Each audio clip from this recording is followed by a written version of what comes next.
তেজগাঁও কলেজের শিক্ষার্থীকে পিটিয়ে হত্যার অভিযোগে বৃহস্পতিবার সকালে ফার্মগেট এলাকায় সড়ক অবরোধ করেন শিক্ষার্থীরা। এতে বন্ধ হয়ে যায় আশপাশের সড়কে যান চলাচল। শিক্ষার্থীদের অভিযোগ, গত ৬ ডিসেম্বর কলেজ ছাত্রাবাসে মাদক সেবন ও নিয়ন্ত্রণ নিয়ে ছাত্রদলের এক নেতাকে বাধা দেয়ায় হামলার শিকার হন নিহত সাকিবুল হাসান রানা। এরপর সোহরাওয়ার্দী হাসপাতালের আইসিইউতে ৪ দিন ভর্তি থাকার পর গতকাল বুধবার রাতে মারা যান তিনি। এতেই ক্ষোভে ফেটে পড়েন কলেজটির শিক্ষার্থীরা, নামেন সড়ক অবরোধের মতো কর্মসূচিতে। ছাত্রদলের একজন তরুণ ছিলেন, তার দলবল নিয়ে এসে তাকে আঘাত করে তারপর সে আইসিইউতে হাসপাতালে ৪ দিন ছিল। আমাদের সর্বোচ্চ দাবিটা হচ্ছে আমরা পলিটিক্স মুক্ত একটা ক্যাম্পাস চাই। তেজগাঁও জোনের এডিসি বলছেন, হামলার শিকার হওয়ায় মামলা আগেই নিয়েছে পুলিশ।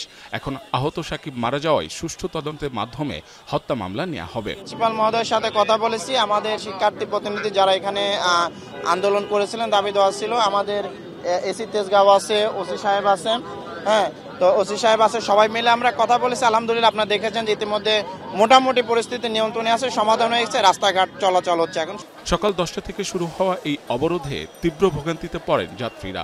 ঘন্টার পর ঘন্টা যানজটে আটকা পড়ে জরুরি পরিষেবার গাড়িও।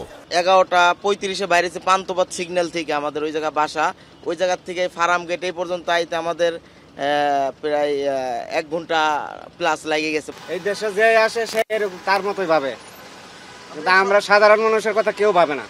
পরে দুপুর 12:30টায় আন্দোলন প্রত্যাহার করেন শিক্ষার্থীরা। এতে স্বাভাবিক হয় যান চলাচল। গেল শনিবার দুপক্ষের সংঘর্ষের ঘটনায় সাকিব ছাড়াও আরও 3 জন গুরুতর আহত হন। চিকিৎসা নিতে তারাও ভর্তি হন সোহরাওয়ার্দী মেডিকেল কলেজ হাসপাতালে। মাহবুব হাসান রিপন, এখন, ঢাকা।